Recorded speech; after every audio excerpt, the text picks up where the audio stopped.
Hello forever family, my self Iqbal Singh Malli. और दोस्तों, मैं बेसिकली पंजाब के एक छोटे से गांव छोटा जंडवाला से बिलोंग करता हूं, जो कि पंजाब डिस्ट्रिक्ट फिरोजपुर में पड़ता है।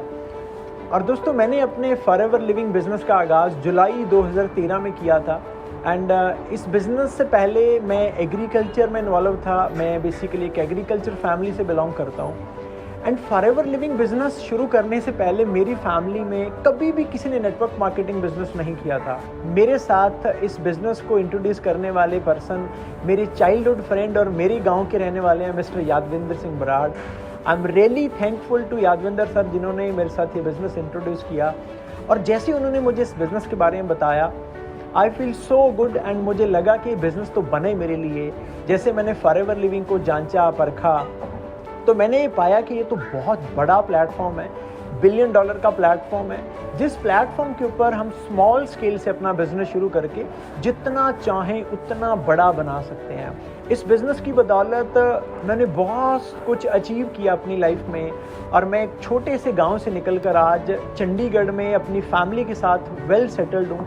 एंड मेरे लिए सबसे जो प्राउड मोमेंट है मेरे 7.5 साल के करियर में, वो ये है कि मेरी टीम में मिस्टर जसप्रीत सिंह बराड़, जब उन्होंने अपनी खुद की मर्सिडीज़ गाड़ी बाय करी, 26 साल की उम्र में 50 लाख की गाड़ी उन्होंने बाय करी। और उसके बाद जब उन्होंने मुझे जफ्फी डाल के थैंक यू बोला, तो वो मेरे लिए बहुत ही प्राउड मोमेंट था। और मेरे लिए मेरी जो खुशी है वो मेरी टीम की खुशी है। और दोस्तों, इस बिज़नेस के माध्यम से बहुत सारी दुआएं कमाने का मौका मिला। और अभी लगता है कि अभी तो ये शुरुआत है। और माय डियर फ्रेंड्स, जब हमने इस बिज़नेस को शुरू किया था तब सारी चीज़ें ऑफलाइन होती थी। और offline working, offline trainings, meetings, लोगों को मिलना, बिज़नेस अपॉर्चुनिटी बताना। एंड उसके बाद जैसे जैसे इंडिया में 4G आया, हमने अपने बिज़नेस को फुली डिजिटलाइज कर दिया। और आज हम टोटली ऑनलाइन वर्किंग करते हैं। और जैसे ही हमने चीज़ों को डिजिटलाइज किया तो ग्रोथ और भी अच्छी होने लगी। और जब हमने शुरू किया था ऑफलाइन वर्किंग में, तो कई सालों में हम पंजाब से बाहर इस बिज़नेस को नहीं लेके जा पाए थे। और जैसे हमने डिजिटलाइज कर दिया, आज हम इंडिया की हर स्टेट में इस बिज़नेस को एक्सपैंड कर चुके हैं।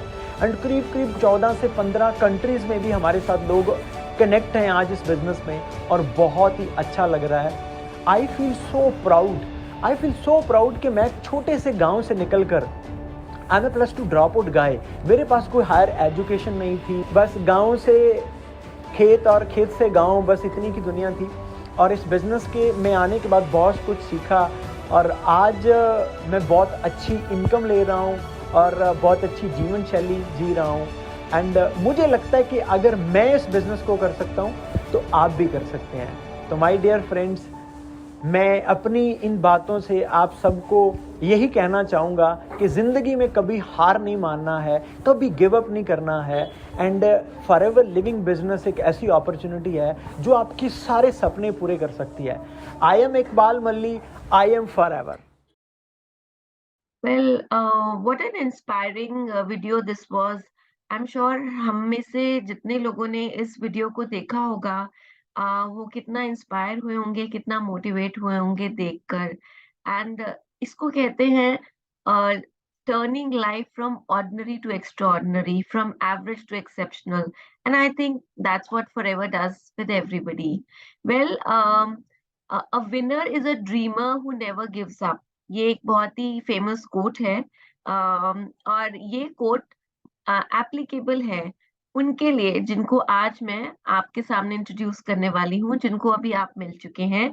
मैं एक फॉर्मल इंट्रोडक्शन उनका देना चाहूंगी। इन्होंने फॉरएवर को जुलाई 2013 में ज्वाइन किया था।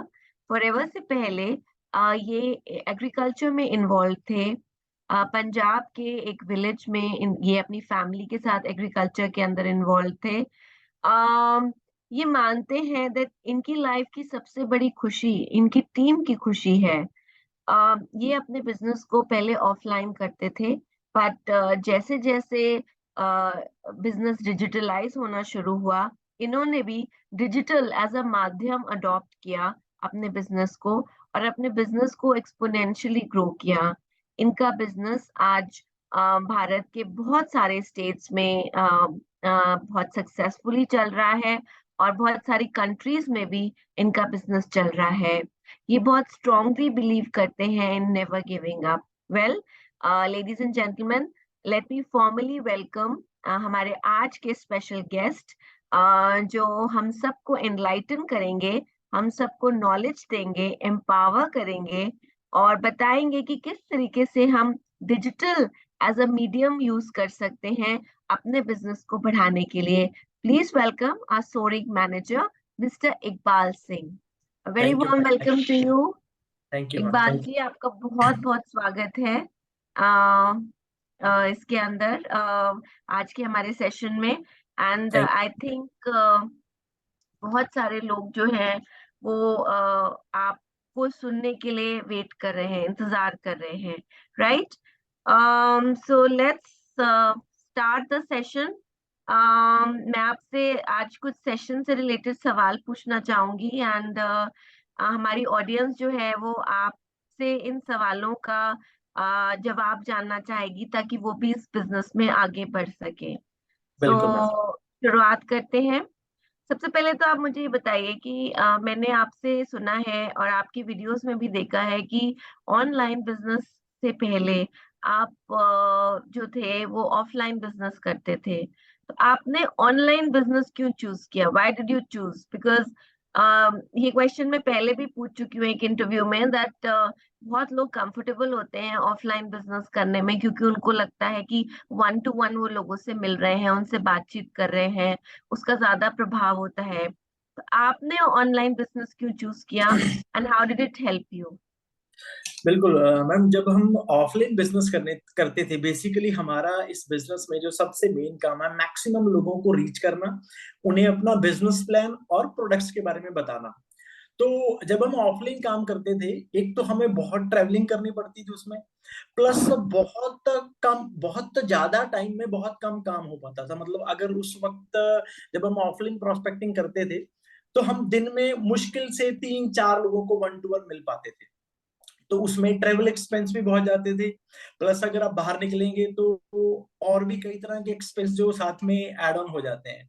तो ऐसे ही मैंने 2013 में शुरू किया था, करीब करीब 2018 तक हमने ऑफलाइन ही काम किया।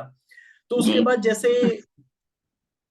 उसके बाद जैसे हम आगे बढ़े तो देखा कि बहुत सारे जो ग्लोबल लेवल पे लीडर्स हैं वो इस बिजनेस को ऑनलाइन भी कर रहे हैं। तो जेन लीच मैडम की एक ट्रेनिंग थी फेसबुक को लेकर कि वो फेसबुक से प्रोस्पेक्टिंग करते हैं। तो वहां से हमें भी आइडिया है क्यों ना हम भी ऑनलाइन की तरफ बढ़ना शुरू करें। तो उसके बाद तुरंत ही थॉट आया कि देखो जो चीजें हम ऑफलाइन में करते हैं वही वही सेम चीजें हमने ऑनलाइन करनी है, काम वही रहेगा, बस वो जो मॉडल है वो ऑनलाइन हो जाएगा, वो सारी चीजें ऑनलाइन में करना शुरू करेंगे। तो सबसे पहले हम मतलब लोगों को खुद डीएम किया करते थे, लाइक फेसबुक से, लिंक्डइन से। तो उसके बाद उनको मिलते ऑफलाइन ही थे जाकर, मतलब लोगों को रीच ऑनलाइन करते थे, बिजनेस प्लान दिखाने के लिए उनको मिला करते थे।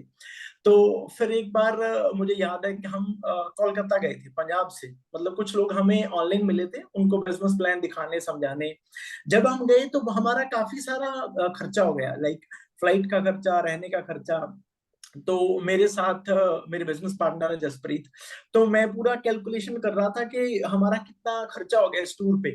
तो फिर मैंने बोला जसप्रीत अगर हम ऐसे चलेंगे तो हमारा जितना भी प्रॉफिट होगा वो सारा एक्सपेंस में चला जाया करेगा, तो इसका कुछ हल निकाले हम। तो आई रिमेम्बर हम एक होटल में बैठे थे। तो मुझे जूम के बारे में बहुत ज्यादा तो नहीं पता था, थोड़ा बहुत पता था कि जूम कोई है प्लेटफॉर्म जहां ऑनलाइन हम मीटिंग्स कर सकते हैं। तो हम्म। मैंने तुरंत ही अपना लैपटॉप खोला और वहां पे अकाउंट क्रिएट किया। और टेस्टिंग के लिए मैंने लिंक भेज दिया जसप्रीत को, और मैंने जसप्रीत को बोला कि आप थोड़ा मेरे से दूर जाओ, देखते हैं हम यहाँ कैसे होती है कम्युनिकेशन। तो वो बहुत अच्छा रहा। तो हमने सेम डे इवनिंग हमारी जो वर्किंग टीम थी उसकी मीटिंग रखी। तो उसमें लोग आए, बहुत अच्छा एक्सपीरियंस रहा। तो वहां से समझ आया कि हम कितना इजी जो चीजें हम ट्रेवल में करते हैं ऑफलाइन में, इतना हम जो टफ हम हार्ड वर्क कर रहे हैं वो कैसे हम स्मार्ट स्मार्ट वर्क कर सकते हैं। तो फिर वहां से हमने पकड़ लिया कि अब हम मीटिंग्स भी ऑनलाइन करेंगे, प्रोस्पेक्टिंग भी ऑनलाइन करेंगे, लोगों को रीच भी ऑनलाइन करेंगे। तो यहाँ से बेसिकली हमने ऑनलाइन को चूज किया था। एंड आई थिंक आप जो बोल रहे हैं इसके साथ बहुत सारे लोग रिलेट कर पाएंगे, बिकॉज आई एम श्योर बहुत लोग जो आज भी ऑफलाइन बिजनेस करते हैं वो ये चैलेंज फेस करते होंगे बिजनेस के अंदर। वेल, बिल्कुल। Thank you for answering this question.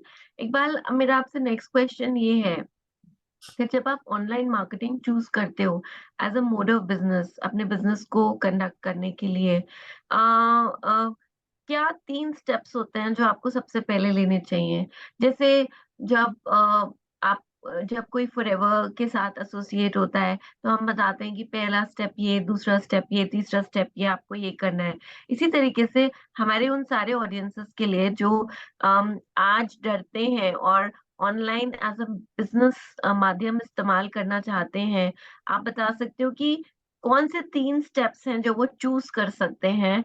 पहले 3 चीजों का इन्हें ध्यान रखना है ऑनलाइन बिजनेस शुरू करने के लिए। बिल्कुल मैम, देखिए सबसे पहले तो ये डिपेंड करता है कि जो भी पर्सन ऑनलाइन अपने बिजनेस को शिफ्ट करना चाहता है ना, वो कैसी ऑडियंस को टारगेट करना चाहता है ना। जैसे अगर कोई यंगस्टर है तो ऑफ कोर्स वो यंगस्टर्स को टारगेट करना चाहेगा। तो अगर कोई 40-50 वाला है तो वो उस एज के लोगों को टारगेट करना चाहेगा। तो जी। उसको अपनी ऑडियंस के हिसाब से एक प्लेटफॉर्म चूज करना होगा कि वो हम्म। सोशल मीडिया पे, इंस्टाग्राम पे जाएगा या फेसबुक पे जाएगा या लिंक्डइन पे जाएगा, कोई भी एक प्लेटफॉर्म चूज करके वहां थोड़ा सेल्फ ब्रांडिंग के ऊपर काम करना चाहिए उसको। मतलब वहां पे अपना हम्म। एक अच्छा प्रोफाइल बिल्ड करना चाहिए। तो प्रोफाइल बिल्ड करने में मतलब थोड़े एफर्ट्स भी लगाने पड़ेंगे, प्लस कंसिस्टेंसी भी मेंटेन रखनी पड़ेगी। मैं देखता हूँ बड़े सारे लोग वो मतलब जो लोग अच्छा कर रहे हैं ऑनलाइन उनको देखकर वो शुरुआत करते हैं, सबसे पहला स्टेप वो फॉलो करते हैं, अपना अकाउंट क्रिएट करेंगे, 8-10 दिन उसके ऊपर कंटेंट पुट करेंगे, पोस्ट करेंगे, बाद में वो गिव फिर अप कर भूल देते हैं। जाएंगे। हम्म। बिल्कुल। तो वहां कंसिस्टेंसी मेंटेन करें, क्योंकि जब अगर एक पर्सन 2 मंथ भी लगातार कंसिस्टेंटली कंटेंट डालता है तो करीब करीब उसके अकाउंट के ऊपर 60 के करीब पोस्ट हो जाती है, तो उसका अकाउंट अच्छा दिखने लगता है ना। तो कंसिस्टेंसी सबसे मेन पॉइंट है जो आपको आगे लेके जाएगा। वैसे तो हम कोई भी काम करते हैं अगर उसमें कंसिस्टेंसी नहीं रहेगी तो हम आगे नहीं बढ़ पाएंगे। तो बाकी जो कंटेंट है, पहला तो ये कि वो किसी भी प्लेटफॉर्म पे जाएं और कंटेंट पुट करना शुरू करें। और कंटेंट ये भी नहीं कि हम कुछ भी कंटेंट डालते रहेंगे, मतलब जैसी हमें ऑडियंस चाहिए वैसा हमें कंटेंट डालना होगा। राइट, जो रेलेवेंट कंटेंट है, जो हमें हमारे प्रोस्पेक्ट लाकर देगा। बेसिकली ऐसा कंटेंट डालना चाहिए जो लोगों को खींचे हमारी तरफ, आकर्षित करे किसी भी तरीके से।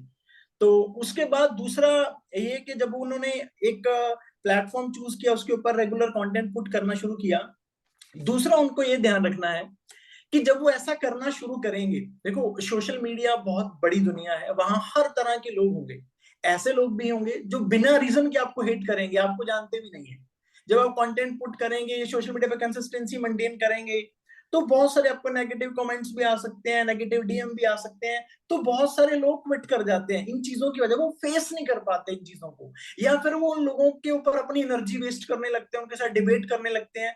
तो इन चीजों से उन्हें बचना होगा, मतलब थोड़ी सहनशीलता बढ़ानी होगी, इग्नोर करना होगा ऐसे लोगों को। हर सोशल मीडिया पे ब्लॉक ऑप्शन आता है, जो भी पर्सन आपको लगता है कि आपको डिस्ट्रैक्ट कर रहा है उसको ब्लॉक कीजिए और अपना काम ऑनलाइन जारी रखिए। तीसरा ये कि मैं कई बार देखता हूँ लोग कंटेंट भी अच्छा पुट कर रहे हैं, सारी चीजें सही कर रहे हैं, बट कहीं ना कहीं वो कॉल टू एक्शन बिल्कुल ही प्रमोट नहीं करते। मेन हमारा जो काम है सोशल मीडिया पे, जो भी हम कर रहे हैं एक्टिविटीज, मेन हमारा मुद्दा है लीड जनरेट करना, लोग हमारे पास आए। तो बेसिकली लोगों को ये दिखाना होगा वहां पे कि हम लोगों को हेल्प करते हैं एक बिजनेस स्टार्ट करने में। तो फिर उनको एक वे भी देना होगा, वो किस तरीके से आपको कांटेक्ट करें, या आपको वो डायरेक्ट मैसेज करें, या आप कोई किसी तरह का फॉर्म क्रिएट करके अपनी बायो में डाल सकते हैं। तो ये 3 मेन स्टेप्स है जिनका उन्हें ध्यान रखना चाहिए मेरे हिसाब से, क्योंकि ये राइट। बेसिक है, ये शुरुआत है। या आई थिंक आपने बहुत वैलिड पॉइंट बोला in terms of call to action, because कई बार ओपन एंडेड चीजें छोड़ देते हैं, तो आपका बिल्कुल जो ऑडियंस है, जो आपको सुन रहा है, उसको समझ में नहीं आता कि अब उसको क्या करना है। उसने बिल्कुल। देख लिया, सब कुछ कर दिया, बट व्हाट नेक्स्ट। तो उसके करेक्ट। दिमाग में आपने डाला नहीं कि अब उसको नेक्स्ट क्या करना है। So I think it's a very relevant point जो अभी आपने यहाँ पे बोला है। अब मैं आपसे अगला क्वेश्चन जो इकबाल पूछना चाहूंगी वो ये है कि आप अ, ये बहुत आस्क्ड फ्रीक्वेंटली आस्क्ड क्वेश्चन है, आप लीड्स कैसे जनरेट करते हो ऑनलाइन? क्योंकि ये एक ऑडियंस पोल से इंस्पायर्ड क्वेश्चन है। बिकॉज लोग कहते हैं आप एग्जाम्पल से बताओ आप लीड कैसे जनरेट करते हो। बहुत लोग होते हैं जो बोलते हैं कि हम एडवर्टिजमेंट से करते हैं या हम एंगेजिंग पोस्ट से करते हैं। तो यू you नो अगर आपको किसी बिगिनर को बताना हो कि वो एडवर्टाइजमेंट किस तरीके से कर सकते हैं, कैसे एडवर्टाइज कर सकते हैं, या किस तरीके की एंगेजिंग पोस्ट होनी चाहिए, विच आई अंडरस्टैंड कि आपकी प्रोफाइल से रिलेटेड मैच करती हुई होनी चाहिए। बट इकबाल, आई थिंक अगर आप, क्योंकि आपकी इसमें एक्सपर्टीज है, अगर आप एक एग्जाम्पल देके हमारे ऑडियंस को बताएंगे अपने एक्सपीरियंस के बेसिस पे, तो आई थिंक उनको और ज्यादा क्लैरिटी मिलेगी। और एक बिगिनर के पॉइंट ऑफ व्यू से, जिसने आज तक कभी ऑनलाइन मार्केटिंग नहीं किया है और जो हिम्मत जुटा रहा है ऑनलाइन मार्केटिंग करने की। बिल्कुल मैम। देखिए लीड जनरेशन के लिए बड़ा सिंपल सी बात है, जो बड़ी फेमस भी है, जो दिखता है वो बिकता है। जो जितना अच्छा दिखेगा वो उतना अच्छा बिकेगा, है ना। एक तो हमारा जो कंटेंट हम सोशल मीडिया पे पुट कर रहे हैं वो बहुत मैटर करता है। अगर वो कंटेंट ढंग का नहीं होगा तो लीड नहीं आएगी हमारे पास, लोग हमें अप्रोच नहीं करेंगे।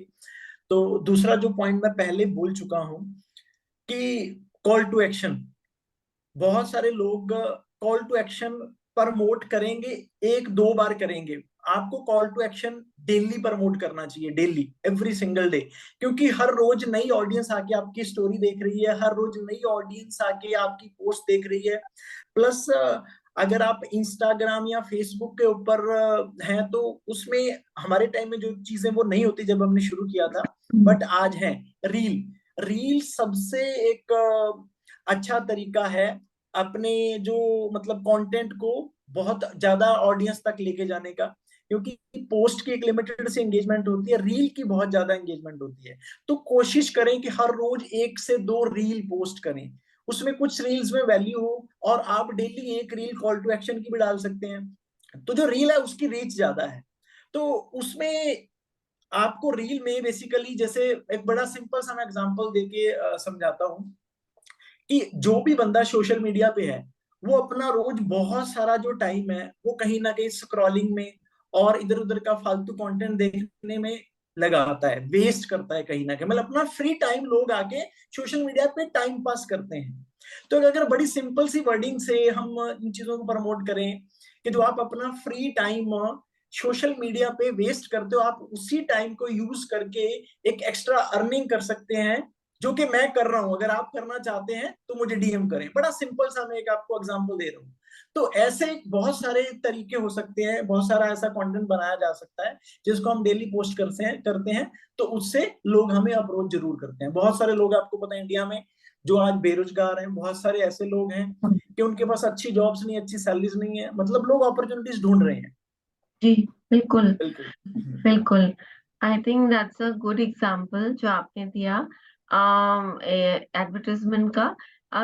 मैं आपसे एक बार ये भी पूछना चाहती हूँ दैट जब हम एंगेजिंग पोस्ट की बात करते हैं, राइट, सो एंगेजिंग पोस्ट में किन चीजों का ध्यान रखना चाहिए? What we understand that engaging post का मतलब है ऑडियंस जिसके साथ रिलेट कर सके, बट आपके एक्सपीरियंस के हिसाब से किस तरीके की पोस्ट, ऑफ कोर्स प्रोफाइल पे डिपेंडेंट करती है, यंगर ऑडियंस होगी तो उनका लाइफस्टाइल एक बिल्कुल। एंगेजमेंट का बहुत बड़ा वो होगा, मिडिल एज्ड ऑडियंस होगी तो उनका डिफरेंट होगा। सो आई थिंक जो आपने शुरू में कहा था कि पहले हमें क्लियर होना चाहिए कि हमारा टारगेट ऑडियंस कौन सा है, चारों तरफ यू नो जाने से पहले it's very important that we are very clear कि हमारा टारगेट ऑडियंस कैसा है। तो आप यू नो आपके एक्सपीरियंस में आपके प्रोफाइल के अंदर किस तरीके की engaging post have really worked well for you? किस तरीके की एंगेजिंग पोस्ट रही जिनसे आपको बहुत अच्छा रिस्पांस मिला, जो आप हमारे ऑडियंस के साथ शेयर करना चाहेंगे? बिल्कुल मैडम, देखिए हर इंसान भले वो किसी और चीज में इंटरेस्टेड हो ना हो, पैसे में हर कोई इंटरेस्टेड है, पैसे कमाने में हर कोई इंटरेस्टेड है ना। तो देखिए, भले वो कोई सीनियर सिटीजन है, कोई यंगस्टर है, कोई 45-50 की एज का है, हर किसी को अर्निंग तो चाहिए चाहिए। तो मेरे हिसाब से जिस भी कंटेंट में पैसे कमाने को लेकर बात हो रही है, और जैसे हम ऑनलाइन बिजनेस, जैसे ऑनलाइन बिजनेस भी एक बड़ा फेमस वर्ड है सोशल मीडिया पे नाउअडेज, एक हम्म। ट्रेंडिंग वर्ड है ऑनलाइन बिजनेस आजकल। मतलब लोग ये समझते हैं कि ऑनलाइन बिजनेस आसान है, लोग ये बिलीव करने लगे हैं कि ऑनलाइन बिजनेस में बहुत कम काम करके, बहुत कम मेहनत करके बहुत अच्छी इनकम जनरेट करी जा सकती है। तो हम्म। प्लस एंटरप्रेन्योरशिप, एंटरप्रेन्योरशिप भी एक बड़ा क्रेजी सा वर्ड है, हम्म। स्पेशली यूथ के लिए। Everybody want to become an entrepreneur, हर कोई एंटरप्रेन्योर बनना चाहता है, हर किसी को पता है एंटरप्रेन्योर का लाइफस्टाइल बड़ा अच्छा होता है, वो बहुत अच्छी कमाई कर सकता है ना। तो ये कुछ दो चार चीजें हैं जिनको आप अपने कंटेंट में कंसिस्टेंटली प्रमोट करेंगे तो कहीं ना कहीं वैसे लोग आपके साथ आके एंगेज करते हैं। राइट। Okay, great. अब आप मुझे बताओगे कि जब आप एडवर्टाइज करते हो या एंगेजिंग पोस्ट क्रिएट करते हो तो क्या आपको भी फॉलो अप करना पड़ता है या नेचुरल रिस्पॉन्सेज आते हैं डिपेंडिंग ऑन द पोस्ट जो आपने डाली है? कितना परसेंटेज आपका अपना फॉलो अप होता है और कितना परसेंटेज अपने आप रिस्पॉन्सेज आते हैं? देखिए मैम, एक तो है पुश मार्केटिंग, एक है पुल मार्केटिंग, है ना। हम्म। अब एक तो ये कि हम लोगों को अप्रोच कर रहे हैं, हम लोगों को डीएम कर रहे हैं डायरेक्ट कि हमारे पास एक बिजनेस अपॉर्चुनिटी, आप आइए और देखिए। दूसरा, हम इनडायरेक्ट अप्रोच कर रहे हैं कंटेंट के थ्रू। तो अगर हम कंटेंट, क्वालिटी कंटेंट डाल रहे हैं, हमारे कंटेंट में दम है, तो फिर हमें फॉलो अप करने की जरूरत नहीं है, लोग खुद ब खुद हमारे पास आते हैं। उसके बाद हम हम्म। बिजनेस प्लान दिखाते हैं। ऑफ कोर्स बिजनेस प्लान दिखाने के बाद तो उनको फॉलो अप लेना ही पड़ेगा, है ना। मतलब वो हमें अपना कॉन्टेक्ट डिटेल छोड़ें, हम हमारे तक रीच करें कि हमारा कॉन्टेक्ट डिटेल है, आप हमें कॉल करें, हम हमें जानना है कि आप क्या बिजनेस प्रोवाइड करते हैं। तो इसके लिए मैं बिल्कुल भी रिकमेंड नहीं करता, अपनी टीम में भी रिकमेंड नहीं करता कि आप लोगों को खुद जाकर डायरेक्ट रीच करो। लोगों को डायरेक्ट रीच करने की बजाय आप कंटेंट ऐसा डालो कि लोग खुद खिंचे हैं, लोग खुद आपको रीच करें, आपको डीएम करें, आपका फॉर्म भरें कि ये मेरा कॉन्टेक्ट है, आप मुझे कॉल करें। Okay, so basically pull marketing is what you are mentioning, and that is बिल्कुल much better, right? बिल्कुल Okay. बिल्कुल। So what is the next step after that? आप क्या करते हो नेक्स्ट? जैसे किसी ने आपको पुल मार्केटिंग आपने किया और उन्होंने आपको वापस मैसेज किया that they are interested in earning money, वो पैसा कमाना चाहते हैं, तो आपका नेक्स्ट स्टेप क्या होता है? आप उनको किसी मीटिंग में इनवाइट करते हो या वन ओ वन उनको फॉलो अप करते हो? आप हमारे साथ शेयर करना चाहोगे ये? बिल्कुल मैम, देखिए ये डिपेंड करता है। अगर अब हम मैं अगर अपने लेवल पे बात करूं तो बहुत सारे बिगनर हैं, उनको वो चीजें समझ में नहीं आएगी, है ना। एक अगर बिगनर के लेवल पे बात करें तो अगर उनको कोई भी पर्सन अप्रोच करता है ऑनलाइन में, है ना, तो हम्म। उसके बाद सबसे पहले तो जनरल कॉल होगी। एक जनरल कॉल में थोड़ा कम्युनिकेशन होगा, जनरल टॉक होगी, एक दूसरे के बारे में लोग पूछते हैं ना, हम उसके बारे में थोड़ा पूछेंगे, हमें थोड़ा पता चल जाता है बंदा किस बैकग्राउंड का है, किस इंटरेस्ट का है। तो उसके बाद हम उसको पूरा बिजनेस प्लान दिखाते हैं। जैसे ऑफलाइन भी हम जाके किसी पर्सन को मिलते हैं, नॉर्मल कम्युनिकेशन होती है, उसके बाद हम उसको अपना पूरा बिजनेस प्लान शो करते हैं। पहले उसका इंटरेस्ट चेक के बिजनेस प्लान शो करते हैं। तो यहाँ भी हम उसको ऑनलाइन बिजनेस प्लान शो करते हैं। और उसमें भी दो वेज हैं बिजनेस प्लान शो करने की। एक तो ये कि हम एक रिकॉर्डेड वीडियो प्रेजेंटेशन बना ले, कि हमने पर्सन के साथ पहले ऑनलाइन टॉक किया, उसके बाद हम उनको वो रिकॉर्डेड वीडियो प्रेजेंटेशन शेयर कर दें उनको शो करने के लिए। हम्म। दूसरा तरीका है कि हम ऑनलाइन मीटिंग कंडक्ट करें, लाइव सेशन में पूरा बिजनेस प्लान उनको समझाएं। तो इन दोनों में से जो मेरा एक्सपीरियंस रहा, जो लाइव सेशन है वो ज्यादा इफेक्टिव है रेदर देन रिकॉर्डेड सेशन। क्योंकि जब हम पर्सन को रिकॉर्डेड सेशन सेंड करते हैं तो उस सम केसेस में लोग उसको देखते ही नहीं है। तो लाइव में तो वो बैठा है तो वो उसका माइंड भी वही है, तो वो प्रॉपर उसको समझ लेते हैं लोग। तो ऑफ कोर्स जब किसी को समझ आता है कि यहाँ पोटेंशियल है तो लोग जरूर आते सो इन सबको आप सबको जितने रिस्पॉन्सेज आए होते हैं उनको आप सबको मीटिंग के लिए इनवाइट करते हो? आई होप ये वन ऑन वन नहीं होता होगा, हैं। नहीं, ये बिल्कुल ग्रुप में होता होगा, बिल्कुल राइट? मैम, बिल्कुल। एंड इसी तरीके से आप इनका गेटिंग स्टार्टेड भी करते हो? सो लाइव सेशन में जो लोग इंटरेस्टेड होते हैं, जो कहते हैं कि नहीं हम ज्वाइन करना चाहते हैं, उसके बाद आप क्या उनके साथ one on one getting started करते हो उनका, मतलब बिजनेस के बेसिक्स फंडामेंटल्स उनको बताना कि what's next that they have to do, या वो भी आप एक ग्रुप में करते हो? देखिए मैम, जब ग्रुप मीटिंग होती है तो उसमें तो हम सिर्फ बिजनेस प्लान दिखाते हैं।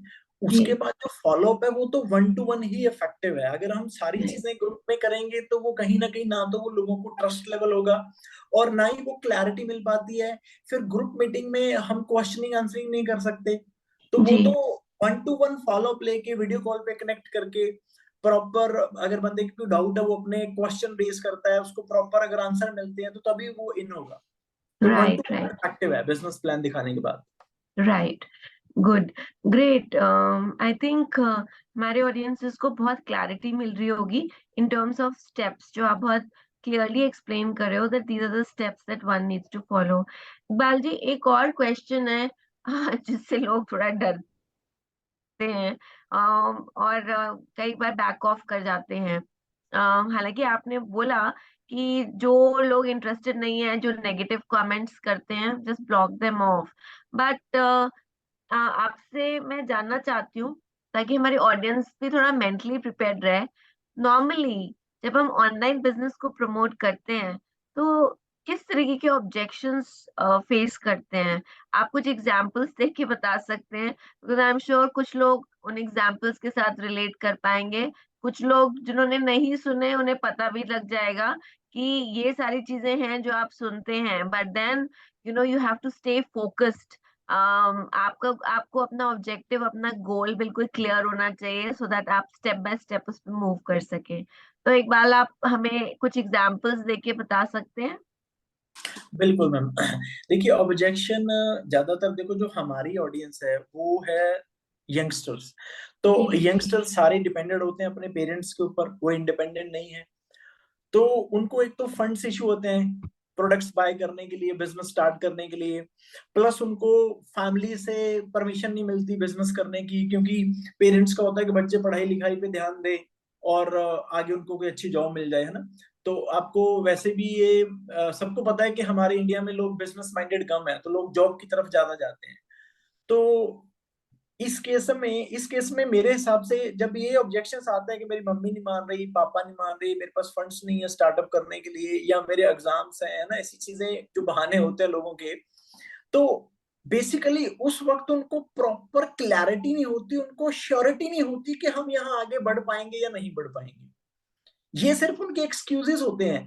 अगर हम उनको ये विश्वास दिलाने में कामयाब हो गए कि यहाँ पे आपको सक्सेस मिलेगी अगर आप प्रॉपर एफर्ट्स करेंगे, प्रॉपर सीखेंगे, तो फिर लोग इन सारी प्रॉब्लम्स का सोल्यूशन खुद ही निकाल लेते हैं। अगर हम उनको ये विश्वास दिला पाए कि ये प्लेटफॉर्म सही है और आप सही लोगों के साथ कनेक्ट कर रहे हो और आप कर सकते हो। जब प्रोस्पेक्ट को खुद पे भरोसा हो गया और अपने स्पॉन्सर पे भरोसा हो गया, तो डेफिनेटली फिर वो मम्मी को भी मना लेगा, पापा को भी मना लेगा और फंड्स भी अरेंज कर लेगा प्रोडक्ट्स बाय करने के लिए। तो वो ट्रस्ट के लिए एक तो वीडियो कॉल के ऊपर कनेक्टिविटी, प्लस हम एक दो और जो हमारे टीममेट्स हैं उनको लेकर ग्रुप मीटिंग्स भी कर सकते हैं। जैसे अब कई सारे लोग हैं वो 2-2 3-3 लोग ग्रुप्स बना के काम करते हैं। जैसे हम यहाँ पे एक जूम मीटिंग रख लें, 3 लोग हैं जो हम वर्किंग है, हम हमारे जो लोग फॉलोअप में चल रहे हैं, एक एक पर्सन को हम यहाँ बुला रहे हैं, हम वो तीनों लोग मिलकर उनके सारे जो क्वेश्चन है उनके आंसर कर रहे हैं, उनको क्लैरिटी करा रहे हैं। तो सम केसेस में मतलब जो लोग पुराने एक्सपीरियंस्ड हैं वो लोगों के पेरेंट्स के साथ भी बात करते हैं, उनको भरोसा दिलाते हैं कि आपका बच्चा बिल्कुल सही जगह पे आ रहा है, इसको अच्छी चीजें सीखने को मिलेगी, इसका कॉन्फिडेंस बिल्ड होगा, तो इसके कम्युनिकेशन स्किल्स इंप्रूव होंगे, अच्छी अर्निंग करना शुरू कर देगा, आगे अच्छा करियर बना सकता है इस प्लेटफॉर्म पे आके। तो उस केस में फिर ये सारी प्रॉब्लम्स का सोल्यूशन मिल जाता है। ओके, सो मेरे नेक्स्ट क्वेश्चन का भी आपने इसी में जवाब दे दिया दैट मेरा नेक्स्ट क्वेश्चन था कि आप अपनी लीड को कैसे क्लोज करते हैं, एंड आई थिंक आपने इसके through I think you responded to this question also. बिल्कुल। ओके, इकबाल जी, मैं आपसे ये पूछना चाहती हूँ दैट आपको क्या लगता है आज के समय में ऑनलाइन कितना इम्पोर्टेंट टूल है, क्या इम्पोर्टेंट टूल है या नहीं है, पहला क्योंकि अभी भी बहुत लोग हैं जो स्टिल ये मानते हैं दैट ठीक है ऑनलाइन है that's fine but offline is equally important.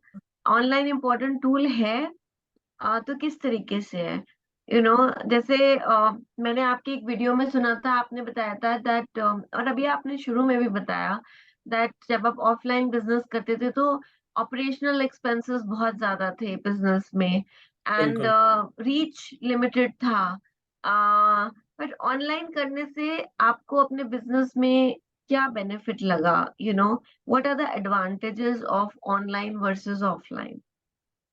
देखिए मैम, ऑनलाइन इम्पोर्टेंट नहीं है, ऑनलाइन बहुत ज्यादा इम्पोर्टेंट है। मतलब आज के समय में अगर कोई ऑफलाइन बिजनेस कर रहा है नेटवर्क मार्केटिंग में, तो वो मानो आज भी कॉल करने के लिए अगर कोई एसटीडी पीसीओ पे जा रहा है ना, बिल्कुल उसी की तरह है। आज के जमाने में हर किसी के पास मोबाइल है, तो एसटीडी पीसीओ वाला जमाना गया। तो आज के समय में अगर हम ऑफलाइन काम कर रहे हैं तो हम बहुत ज्यादा देर इंडस्ट्री में सर्वाइव ही नहीं कर सकते, पहली बात तो। मतलब ऑनलाइन अब सेकेंडरी नहीं रहा, ऑनलाइन तो सबसे आगे आ गया। तो एक तो हमें ये माइंडसेट छोड़ देना चाहिए कि ऑनलाइन ये नहीं होता, वो नहीं होता, सब कुछ होता है ऑनलाइन।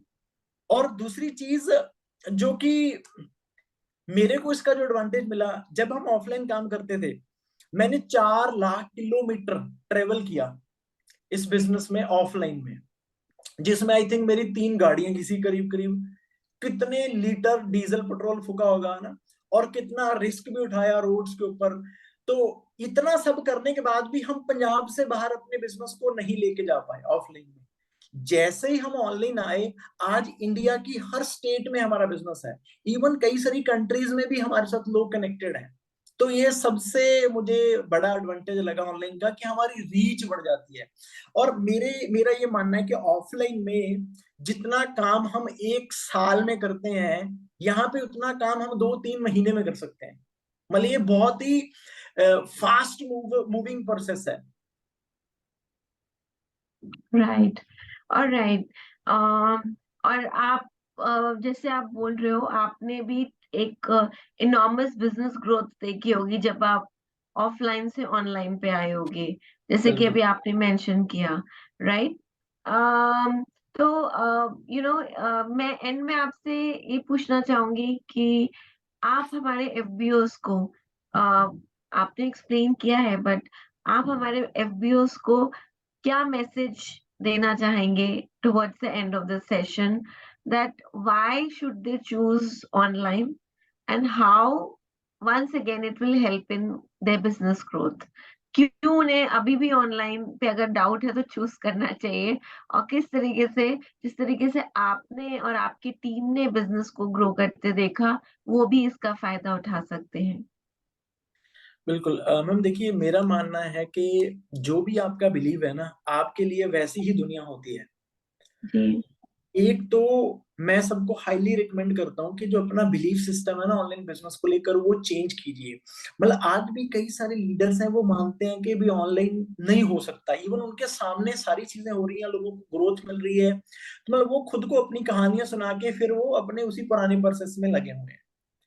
तो एक तो अपना ये माइंडसेट बनाए कि जो भी चीजें ऑफलाइन हो सकती है, वो सारी की सारी चीजें आज के जमाने में ऑनलाइन भी हो सकती है। मतलब इस बिजनेस को डेवलप करने के लिए जितनी भी एक्टिविटीज हम ऑफलाइन में करते हैं, वो सारी हम्म। एज इट इज उससे भी बेहतर तरीके से हम ऑनलाइन कर सकते हैं।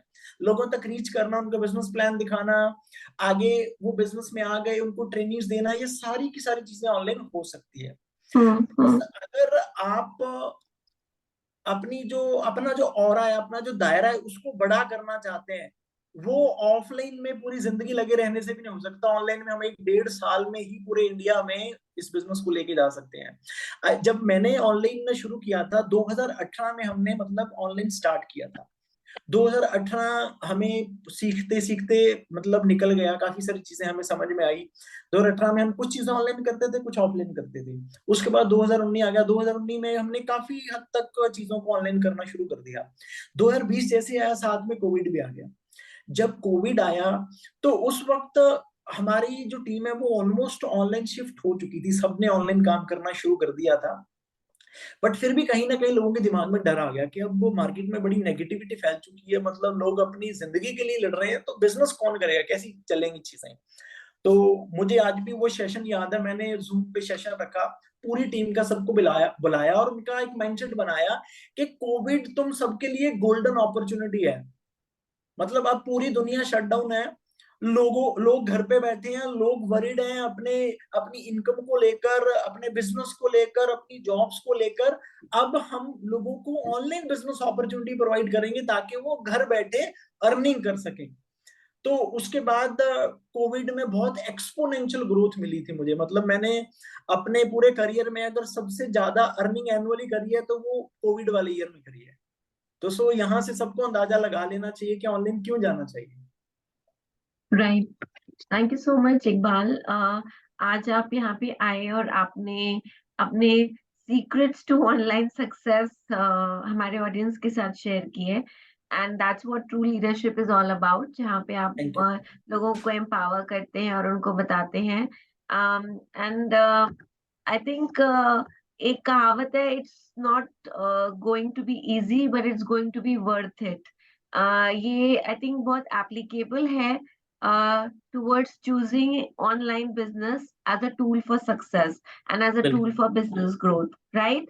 And I think अब मैं समझ सकती हूँ इकबाल, जब आप कहते हैं कि आपके लिए सबसे बड़ी खुशी आपकी टीम की सफलता की खुशी है। So thank you so much, बहुत सारे लोगों को मौका देने के लिए, उनको थैंक यू। एम्पावर करने के लिए, उनकी लाइफ और उनकी लाइफस्टाइल को ट्रांसफॉर्म करने के लिए।